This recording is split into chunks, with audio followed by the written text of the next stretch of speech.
Morning everybody. While I'm doing some maintenance here, I thought I would trim my tomatoes back. They still, if you can, I don't know that you can see it very well, but this is a cherry tomato plant and it's still got a gazillion blooms in it. So I want to keep this thing going.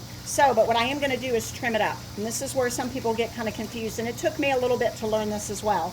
I've got just one of the branches here, and you can see this guy has some blooms and he's got some tomatoes growing. So what I am going to do though is I'm going to cut off some of the suckers. And so you go, okay, Tanya, what's a sucker?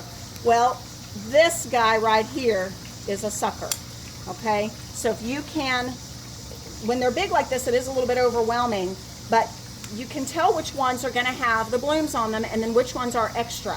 Now, my horticulture friend, Andrea, tells me don't trim more than 1/3 of the plant at one time because it'll go into too much shock. So I'm just gonna kind of pick and choose. If I see a sucker limb that's a little bit kind of getting yucky looking, like it's coloring and all that, he's going to come off. So I'm going to be very selective. I've already looked back here at these guys and chosen which ones I wanted to cut off. And you can tell they're getting very viney, and I chose not to put a tomato cage under this, but I could have done that. But because we've had thunderstorms in August this year for some reason in Oklahoma, we've been pulling this thing underneath the canopy of the balcony or of the roof, and so I've been pulling it back and forth, and it just made it harder to have a tomato cage. So just know you can do it with or without. But that's basically how you trim them. So I'm just going to go through here selectively, and I'm going to pick which ones I want to cut off, knowing that I don't want to cut off more than 1/3 of the entire plant. So that's how you trim tomatoes.